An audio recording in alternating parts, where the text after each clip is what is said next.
Welcome to Thrive Radio. I'm your host, Amy Montgomery, entrepreneur and digital marketing agency owner. Today, my guest is Lucas Smissen. He's a videographer and photographer who specializes in creating travel, outdoor, and adventure content. He started recording his travels and became an influencer with about over 400,000 followers across platforms and counting. He started his journey to inspire others to get out and go. Lucas, welcome to the podcast. Wow, thank you for the introduction. Very, very nice of you. I am super excited to be here and share some of the things I've learned, but also just get to have a chit chat with you. So Yeah, excited. definitely. Well, and you're in a space that I feel like so many people feel like it's magic.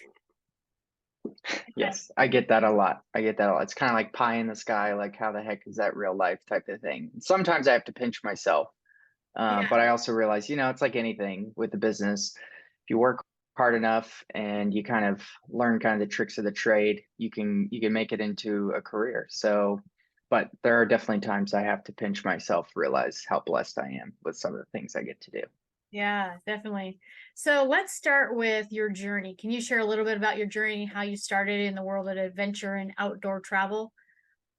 Yeah, it started honestly, actually quite a while ago, and it was really just like a hobby, something that I did with free time. I worked full time, and we would kind of go on adventures when we could, whenever we had like PTO or free time, and we would film and record and things like that. And we were gaining an audience, but things didn't really pick up until probably around pandemic time. But to take you back on kind of what sparked everything, I was on a with my family to a family reunion, and I was sitting in the back of my parents' car, and there was a big atlas map there. And I opened up the atlas map, and I was looking at all these cool places in the country, national parks, different things.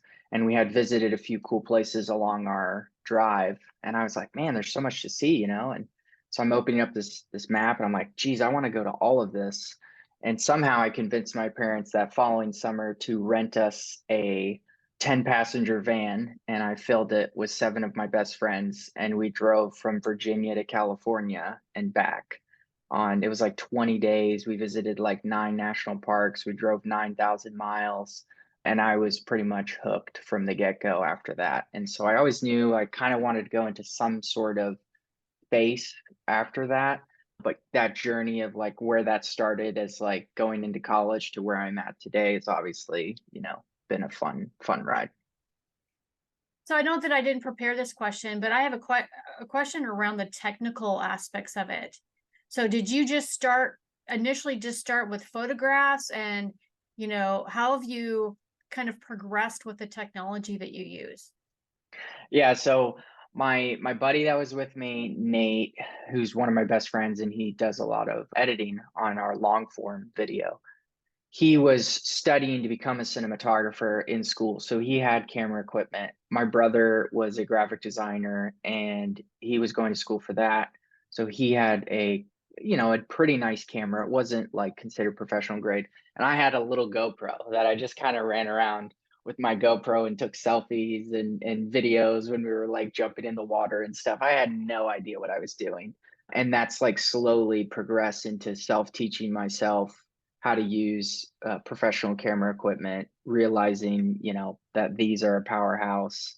And so it's been a long journey, a lot of YouTube videos, I've paid for many courses on just kind of learning about lighting and f-stop and, depth of field and all those things. And, it really does make a difference. And if I were to show you my photos and my videos from 6 7 years ago, it would be pretty rough to watch compared to the things that I can create now.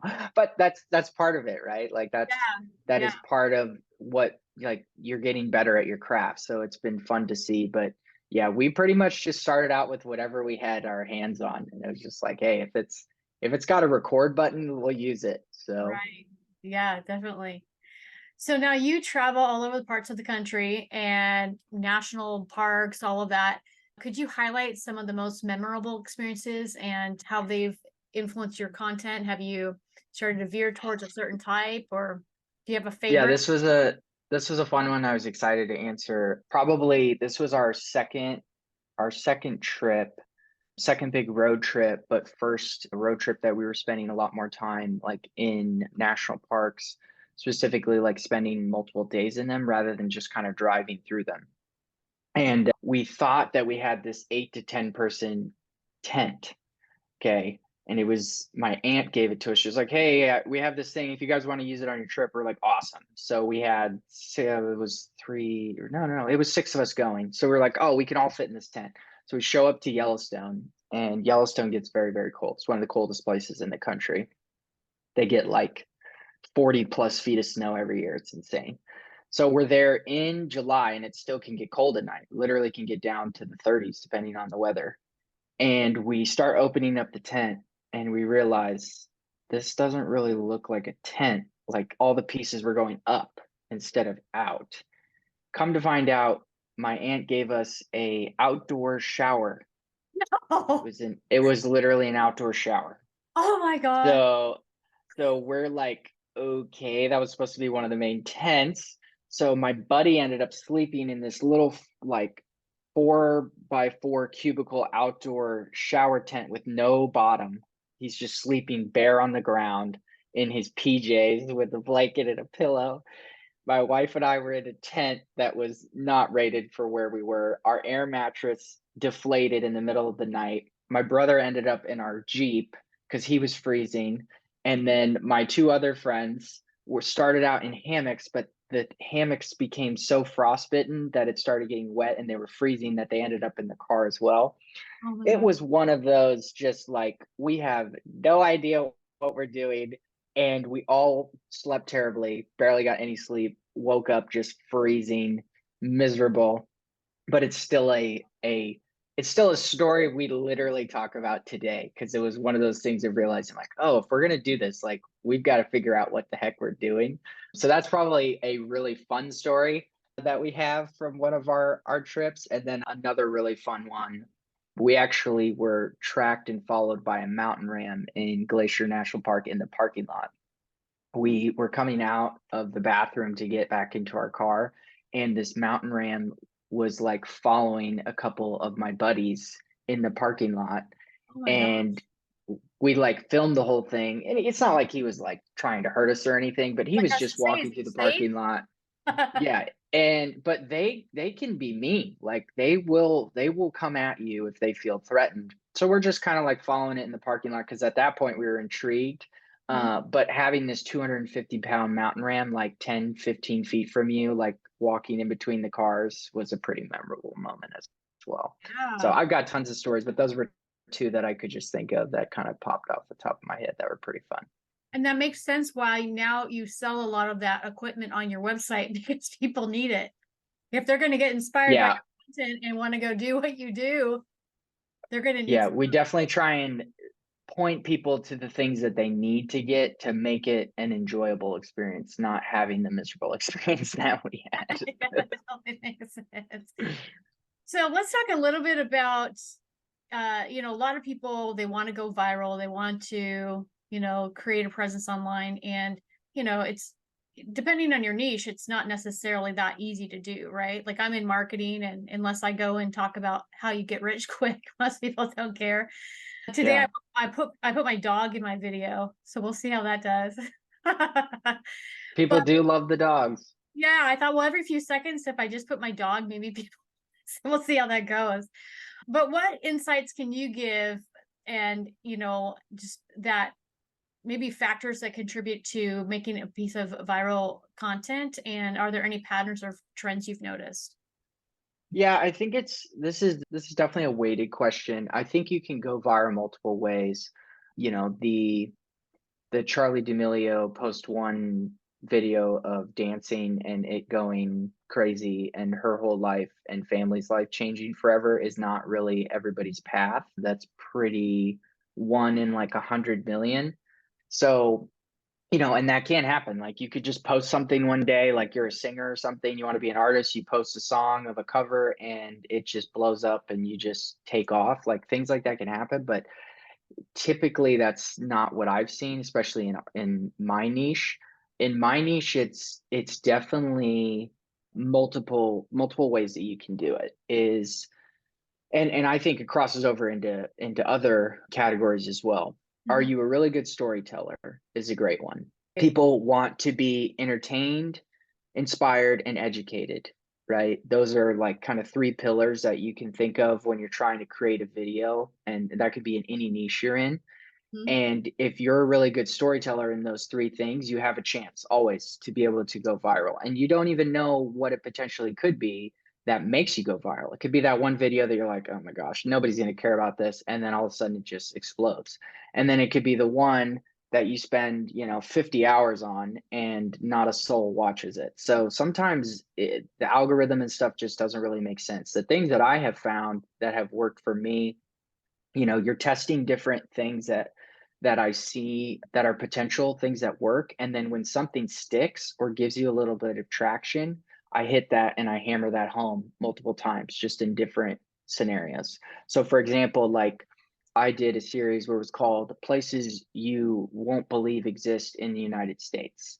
And the video would start out with those words on the screen, and then it would then give you the location of that place that they were looking at. So if it was a waterfall, it'd be like places you can't believe exist in the United States.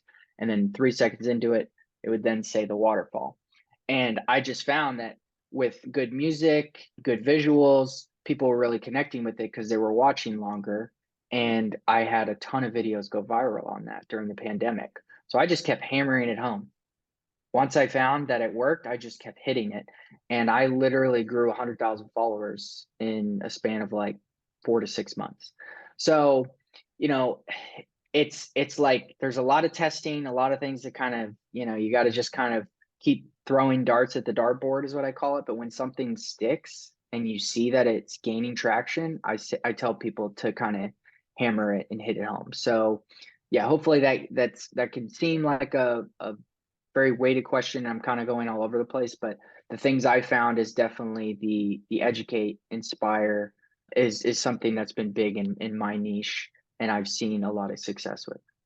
I think that's interesting because, as a marketer, when people come to me and they say they want to grow social media, the things that I focus on are number one, inspiration. If they're on Instagram, now it's all reels, but still create inspiration and make some people feel something.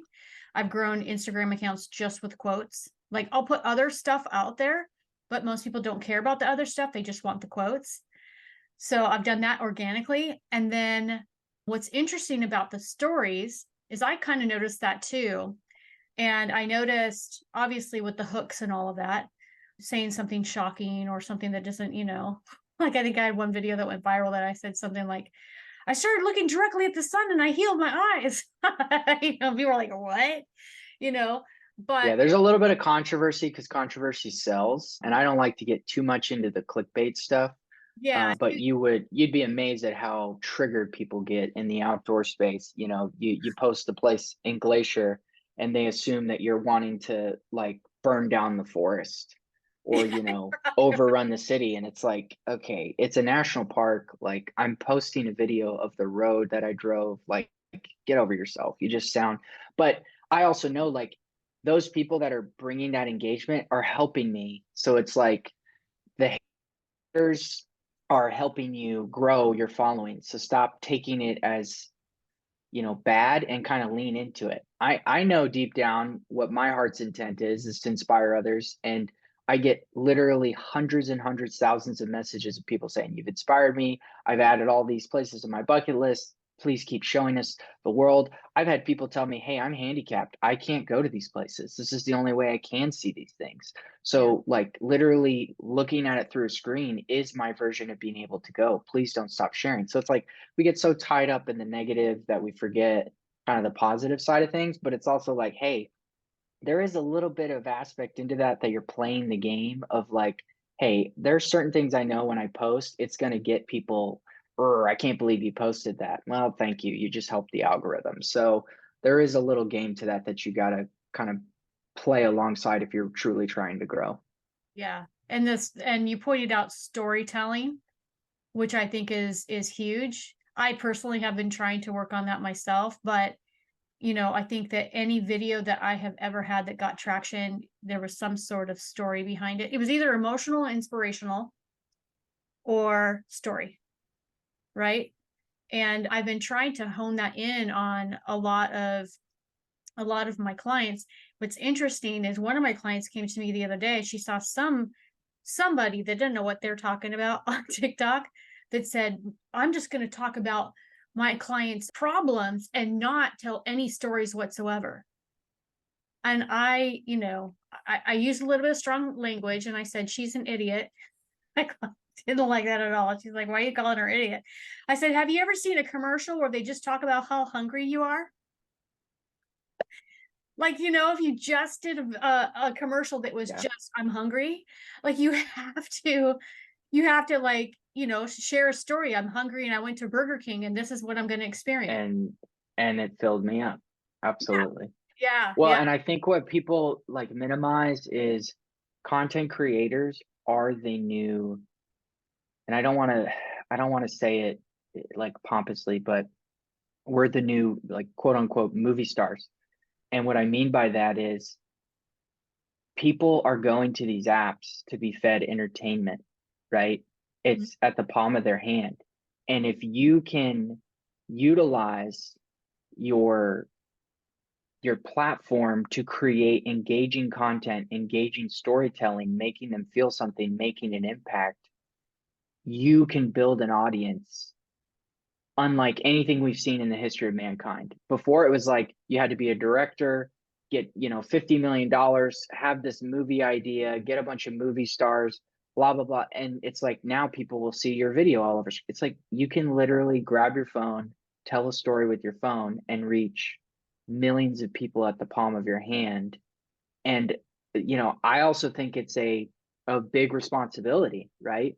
Yeah. Because I don't take it lightly. And a lot of people are doing it for the wrong reasons. Fame, wealth, power, whatever you want to call it. Like I view it as a opportunity to show people how amazing our world is and the opportunities there to go and experience it for themselves. Like you don't have to be some rich person to go and have memorable moments like I did in Yellowstone where I almost froze my butt off one night, right? Like you can have that story yourself. I was staying in a $12 campsite and I had one of my friends sleeping in a shower tent that I was given for free. It's like, so you don't have to be some billionaire to be able to experience these things. And I don't take it lightly to be able to be that storyteller for this generation. And that's the thing that people have to realize. It's not as simple as just clicking record, talking into a camera, and then just posting. And I think some people overanalyze things too. That's a whole other thing. But you have the power to create that audience based off of how much you kind of want to put into it. Yeah. Yeah. And I think about the very, very first video that I ever that went somewhat viral. I think it got 150,000 views on YouTube. And I'll tell you this, it was the day I quit. I did a video on Facebook. Nobody watched it. It was in the dark. And it was on Amazon and how much you actually make.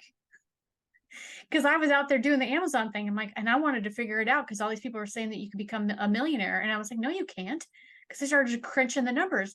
And I did this video on the numbers and I posted it on YouTube. I didn't know anything about SEO. And I didn't know that's how that platform was, runs. And I posted it and I gave up. And all of a sudden, like, I don't know, maybe 3 months later, I started getting all these notifications. And I thought that maybe I left an ad on and now I'm going to be broke. And I had this viral video of the worst video I've ever made in my life, quite frankly. But I was telling a story and I was telling on the liars. Yeah. Yeah. Right? So, okay, so let's talk about the downside of going viral. You talked about it a little bit, but what should people prepare themselves for with this? 'Cause, I've experienced a little bit. I got triggered a lot when I'm on TikTok. I think I've gotten maybe four or five, maybe more videos that got like 500,000 views, one that's got like 1 million. So I've experienced a little bit, but you are times 4 or almost 5 of what I've experienced. So what, from your perspective, should people prepare for just from a mental perspective? Yeah. I think, without me trying to like sound pompous, I want to say we've had at least 30 plus videos of 1 million views Oh, throughout wow. our platforms. And here's the deal, okay? And this is going to go a little more psychological and with our society as a whole, but I think it's important. We are kind of, and this is the same thing that goes back to like, we are the modern day, movie celebrity, however you want to call it. Content creation has given an opportunity for people to be seen by a lot of people. And our society has so puffed up what that means Mhm. because we're so insecure in ourselves that when we do go viral, you think it's going to be this big aha, so fulfilling moment, like all your dreams come true. And it's just really not the case. It's just a whole lot of attention and a whole lot of people start talking. And sometimes it's not always good. I mean, I just had a video literally a month and a half ago. It has 4.4 million views, and it was literally a video on a beautiful location in Glacier. And I think there's like 4 or 5 thousand comments on the thing. I mean, there's a ton of comments. And I would say 75%, 80% are positive, but there's 20% of people just absolutely going at it with each other. It has nothing to do with me. They're just, oh, all the Californians are ruining Montana, like out of nowhere. And people are just yelling at each other. And it's like, I sit back, I'm like, am I causing this by these people getting mad at each other? Like it's literally just a beautiful video of Glacier. Why are we talking about politics and Californians and you're, California, my Montana, or whatever it is.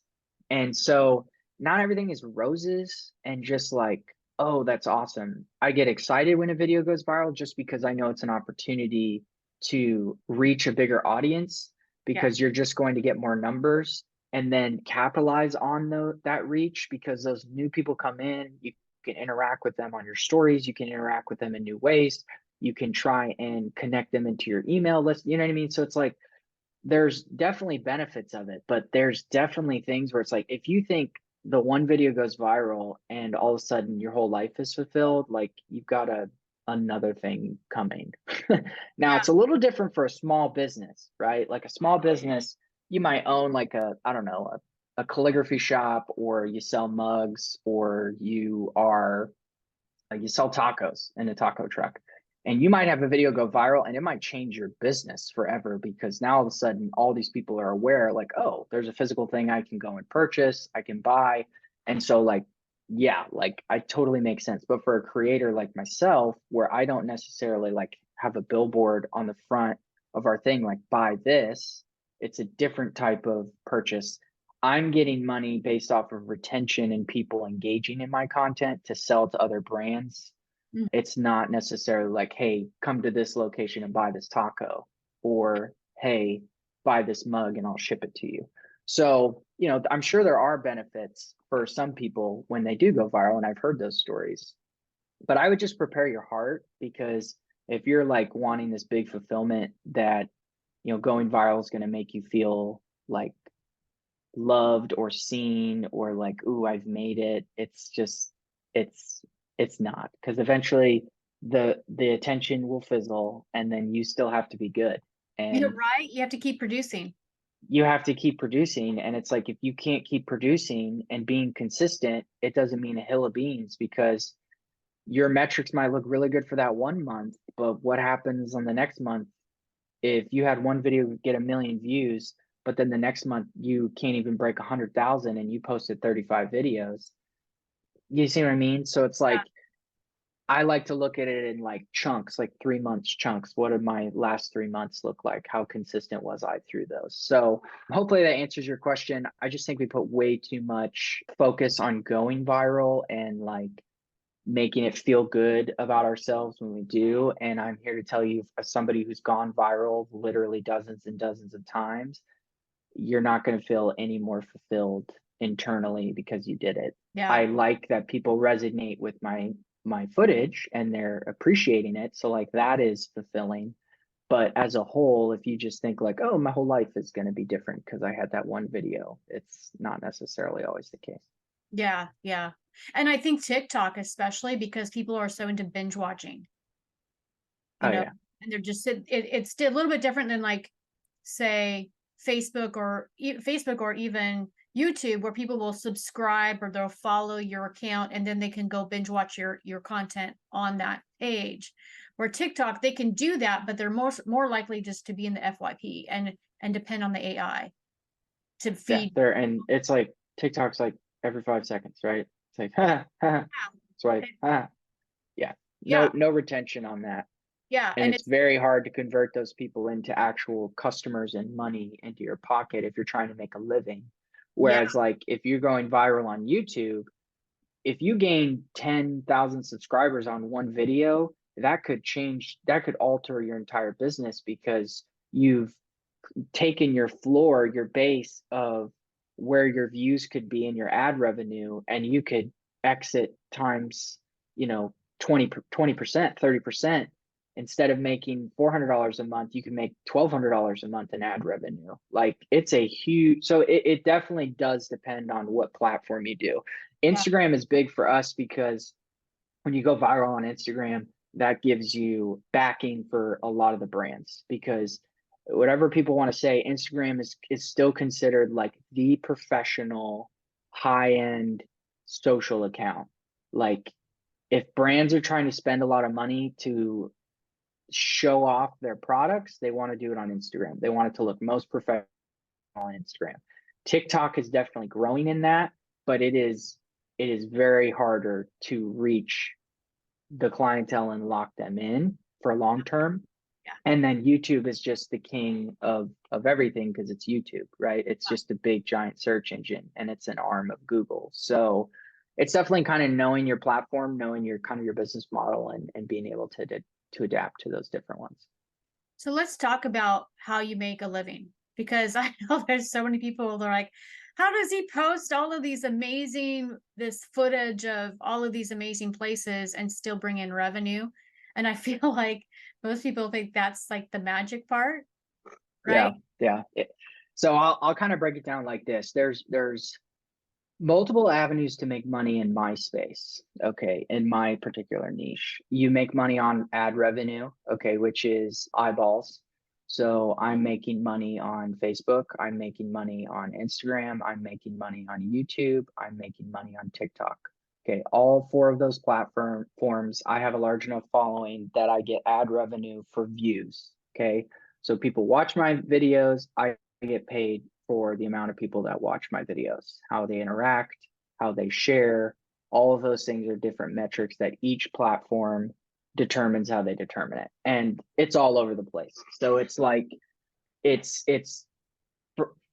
for the amount of money that you can make, it could easily be the most amount of money you make. And it's also the most inconsistent, where one month you could make, $8,000, $10,000 on one platform, and then the next month make $1,000. So it's just all over the place, and it's not something to necessarily rely on.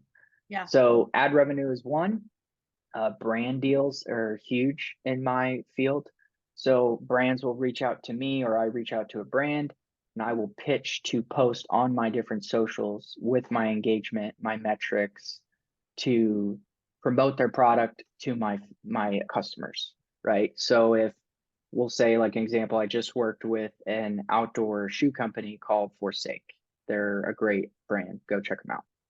They make really cool shoes for girls, guys, very outdoorsy.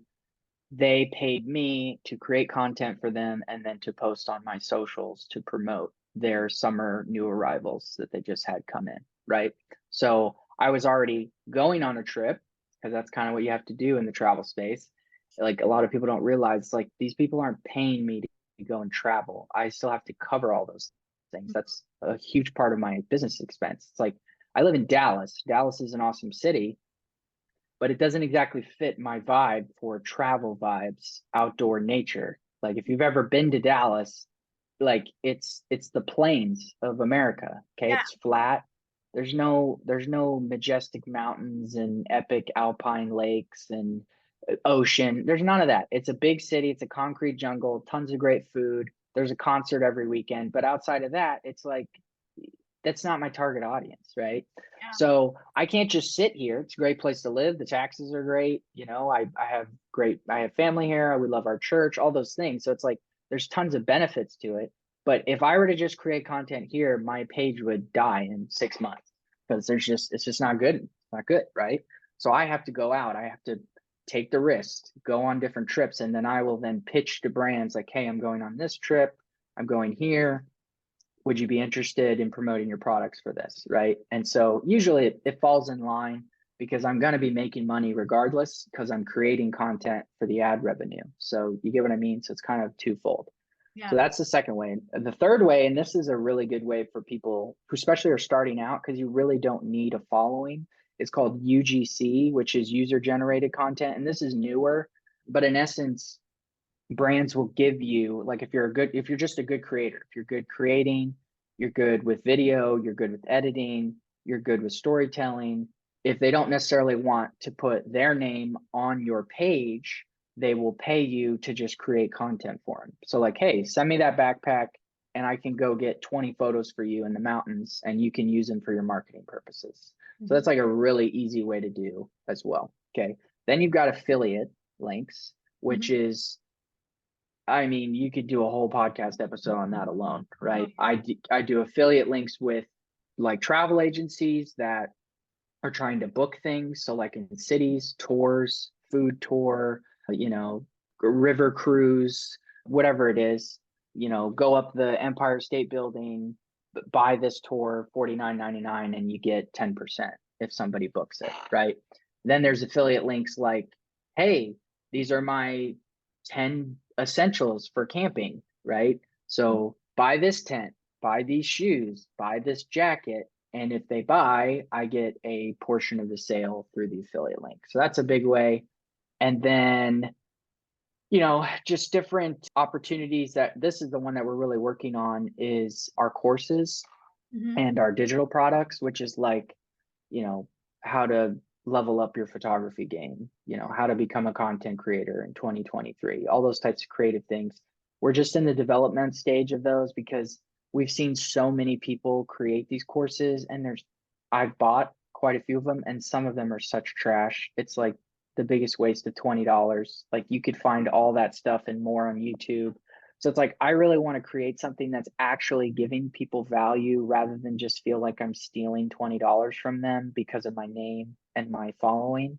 Yeah. I'd much rather spend more time on that to build it rather than to just kind of, throw it out there and make it easy, if that makes sense. Yeah. So, there's multiple ways to be making money, and there's even more than that. Those are just kind of some of the major ones that I can think off the top of my head. But it's not all like, oh yeah, like, oh, sorry, definitely one that has to be said is working with tourism boards. That one, usually, if I work with them, they're covering all expenses. So like I'm about to go on a trip for Alabama, the state of Alabama, and we're going to be working on a project down in the coastal region for them. And it's a 3-day trip and everything's paid for. The flights, the hotels, the car rental, all our food, everything. And then they're paying us on top of that. So like those are ones that I would say definitely everything is covered, but all the other stuff is like what I decide to go and do and take the risk to go and create that content and try and get some brands on board to create. I love it. Yeah, and people don't talk about, how even affiliate links after a while, some of them expire and you've got to get new ones or, especially the ones that give you a lot of revenue. Those tend to over time, at least I found like maybe they'll be good for a year, maybe 2 years, but then all of a sudden nothing. So you've got to keep, or they change the revenue that they're giving you, right? Yeah, all of a sudden it was 8%, now it's 6, Yeah. things like that. And we found that YouTube is really good for the affiliate links because if you're creating content that is meant to be purposed for long term, then you can just constantly be making money every year, whether the video is 1 years old or 3 years old. Yeah. So that's like those are things to really consider in my specific space. But then it's like, okay, what is the busiest shopping time of the year, right? It's September to December, right? People just going absolutely mad crazy in the fourth quarter for Thanksgiving, Christmas, all those things. So like in my field, we're going to do a ton of content on like, hey, you're already planning on buying somebody those hiking shoes because you know they love to go and hike, will consider like helping us and, supporting us. All you got to do is literally buy it through this link. Like it doesn't cost you anything else, Yeah. and it helps us. It helps the creator be able to put food on the table. So, you just got to kind of be creative and find new ways to kind of get yourself out there for the different ways that you can make the funds. So I do want to ask you specifically about the course. What is the first course that you plan on launching, and what can people kind of expect from it? Yeah, so we've kind of gone back and forth, and I think by far the thing that we've been asked the most is like, how do I start? Like, where the heck do I even begin? Because there's people working 9 to 5s, hate their job, but they have a hobby that they love, that they come home to at night, and they're like, how can I turn this into something that eventually could become like something I'd much rather do, right? Like I love to, I don't know, collect and sell Legos, right? Like how would I start as a content creator from zero to making that a full-time gig? And Yeah. so I think for us, the thing that we really want to release is like the first thing is like a beginner's guide to becoming a content creator. And so it would be like all the necessary steps to at least start you on your path. And then after like getting some good feedback and seeing kind of where people are from that, then potentially making like a bigger course of maybe more niche down of specifically like how do I become a travel content creator? How do I pitch to travel brands? How do I make money in that field? uh, those types of things. So I definitely think the content creator beginner course is one, and then the second one that we're talking about is just like a preset with our photos. We get asked a lot like how do you edit your photos and things like that, and you those are pretty easy. They're called LUTs, LUTS, where people buy like 15 or 20 edits from you in kind of like a PDF, and then they can download it onto their Lightroom or their Adobe or whatever it is that they use for their editing software. And then literally you could take a photo, throw your photo in the software, and then just click the one like, you know, shadow, and you hit shadow and it automatically edits it for you exactly how we would have it formatted. So I think those are two ones that we're kind of looking to finalize to release, and then we'll kind of go from there. I mean, the possibilities are endless, with the course game. Yeah, definitely. Yeah. I've got 12 of them and I keep on creating more. I'm addicted to course creation. Well, Uh, and they're fun, right? Like people get a lot of out of them. If you truly put in the work that I know we're going to continue to put the work into to finish them, you can give a lot of value to people, way more than what they're spending on. yeah, and I really appreciate when people say, "Wow, that was advanced." You know, I would rather someone say, "Wow, that was really advanced," than I took this and I didn't learn anything, right? Or I already knew it. Yeah, No, yeah, I try to make the promise that if you take this course on this topic, you'll never have to take another one on the same thing. yeah. See, and I really appreciate that because in a lot of ways, people, it's like I said, they throw 29.99 up there, and it's like 5 slides that they literally created in some Canva thing that just looks Right? cheesy. And it's like, hey, look, okay, we all need to eat, so I'm not trying to bash other creators. Yeah. Hey, they convince people to buy, so like good for them. But ultimately, I also would sit down and be like, come on, man, like you whip that together in like a one day sitting on your couch while binge watching Stranger Things. Like you didn't really put effort into that. And Yeah. so for me, it's like when I think of the beginner's guide, it's like I want them to have so much stinking information that they would be like almost forced to start, where it'd be like, oh my gosh, like I have everything I need there's no excuse for me not to at least go for it. Yeah. Right. Like like, let's do this thing. Yeah. So that's kind of how I envision it. I'm so inspired. So let me ask you one question. I think that a lot of people get this and it kind of comes up. How do you maintain authenticity when you're promoting or you have like a sponsored video for a product? Yeah, this is a good, I think this is a fantastic question because, sometimes beggars can't be choosers. There are months where it's like, this coming month in September, without sounding too cocky, we're easily probably going to clear 5 figures, right?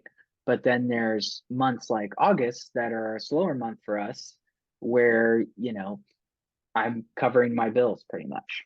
Mhm. So there are times where it's like, if a brand reaches out to you and it might not be 100% like, okay, I don't necessarily want this on my page, I'll just say no. But then there are times where it's like, hey, like they're willing to pay us. Like, I got to pay the bills, right? Got to feed my Right? kid. I got to feed my wife. I got to pay the mortgage. So it's like you can't necessarily complain on it. Now, the biggest thing for me is just like making sure at least they somewhat align in our niche. So it's like, you know, if all of a sudden my wife and I were doing, I don't know, she's not really into makeup.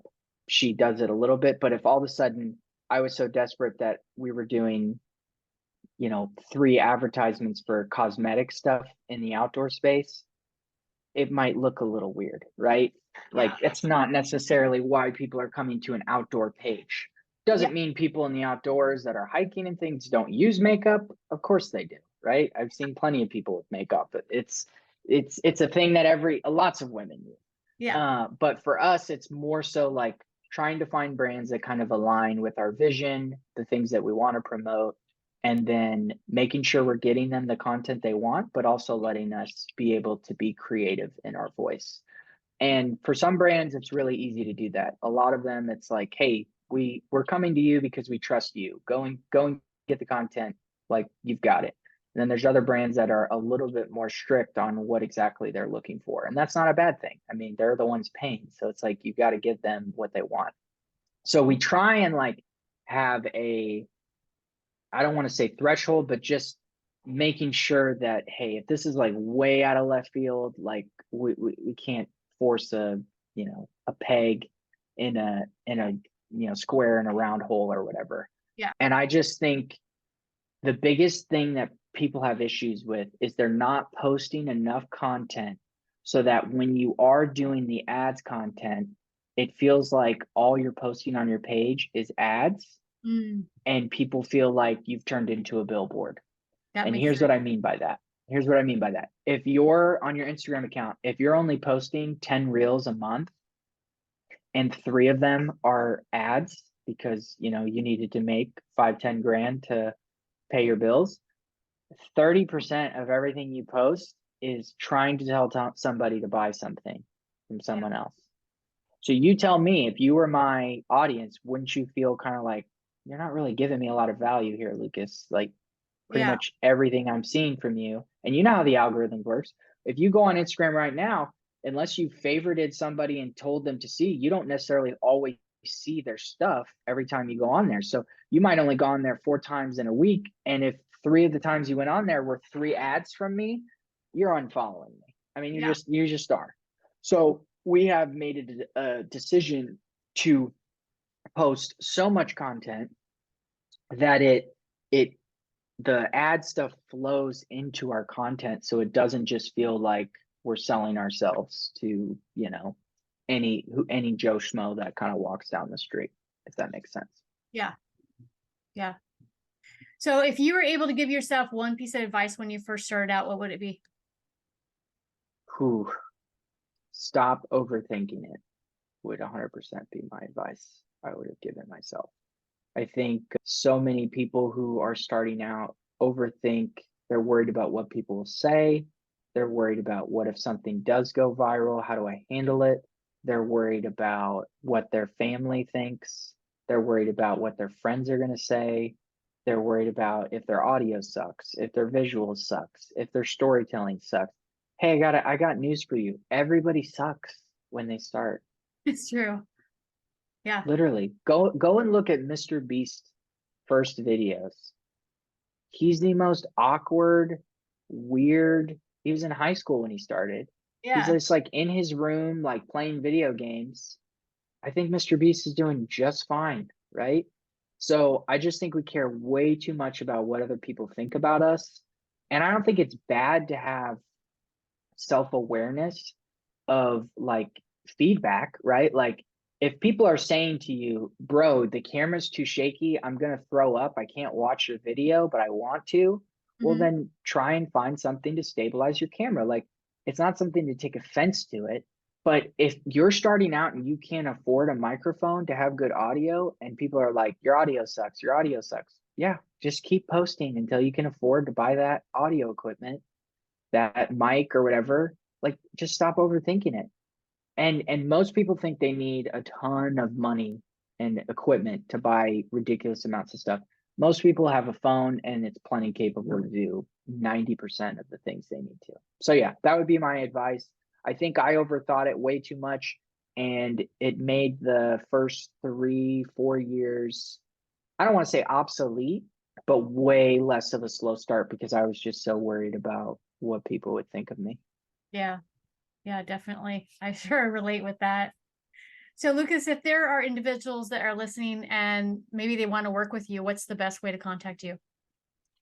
Yeah, we'd love to talk to anybody who would love to work with us or just chit chat. We love connecting. I would say probably the easiest way to get a hold of me is on my Instagram. The tag is the journey EST 2016.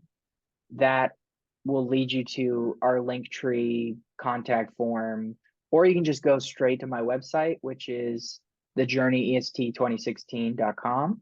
And there's like a contact form on that for brands, for any Joe Schmo that wants to kind of talk to us.